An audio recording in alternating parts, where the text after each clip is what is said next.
अस्सलाम वालेकुम दोस्तों, तुसी वेखदे पे हो पाक पतनकास्ट। मैं ਤੁਹਾਡਾ ਦੋਸਤ ਅਹਿਮਦ ਫਰਾਜ਼।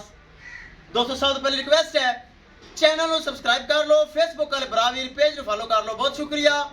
ਕਿਸੇ ਬਰਾਵੀਰ ਨੂੰ ਗਰੰਟੀ ਵਾਲਾ ਜਾਨਵਰ ਚਾਹੀਦਾ ਹੋਵੇ ਗਰੰਟੀ ਵਾਲੇ ਇਸ ਚੈਨਲ ਤੇ ਮਿਲੇਗਾ। ਮੌਜੂਦਾ ਪਤਾ ਅੱਡਾ ਬੁੰਗਾ ਹਯਾਤ, ਤਹਿਸੀਲ ਜ਼ਿਲ੍ਹਾ ਪਾਕ ਪਤਨ ਸ਼ਰੀਫ। मोबाइल नंबर है साडा 0300 87 54 743। व्हाट्सअप नंबर भी यही है जी, लोकल नंबर भी यही है। जोड़ा तो मुल बड़ा थोड़ा जोड़े में लगाई सी, चेक करना है माशाल्लाह, बड़ी खूबसूरत काम, बहुत चंगी। पहले एक जानवर गया है, इमरान भाई कोरिया में बैठा है, उन्होंने भाई पहले मेरे को इकराम आया है, एक जानवर लै गया सी। इहदी वीडियो देखी, मेरे को आए ने चल के प्यार मुहब्बत किया है, जिन्नी कंसेशन हो होंदी सी उन्नी करके फुल फी कंसेशन करके भाई मोहम्मद इकराम और वाल साहब मेरे को आए माशाल्लाह। दूसरा जानवर लेके जा रहे हैं, अल्लाह ताला उन्हें नसीब करे। अगर इमरान भाई मैंने सुन रही है कोरे बैग, इमरान भाई बहुत शुक्रिया। दूसरा जानवर थोड़े डेरे जा रही है, किसी मेरे भरा वीर नूं इहदे नाल दा तोहफा साफ सुथरा जानवर चाहिए होवे, बाएतमाद भरोसे नाल परचेज करना है।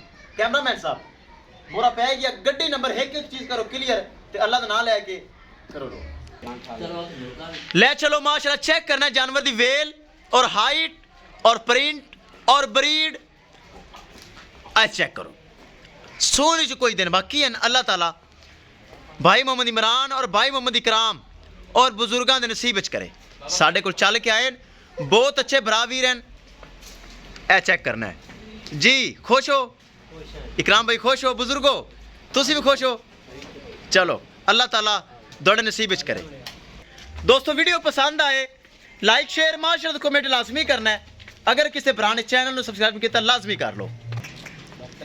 माशाल्लाह चेक करो नस्ल ब्रीड, ए जो तोहफे पाक पतनकाव से मिलते हैं, ए चेक करो।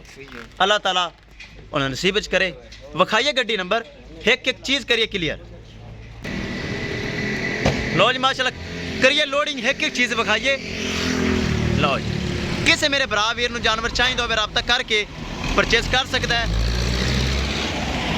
दूसरा जानवर जा रही है, चेक करो। किसी मेरे भरा नूं वीर नूं ब्रीड एवर जानवर चाहिए हो रब्ता करके परचेज कर सकता है। इंशाल्लाह दोस्तों मिलेंगे एक नई वीडियो के नाल। अपने फराज दोस्त नूं दे इजाजत, अल्लाह निगहबान।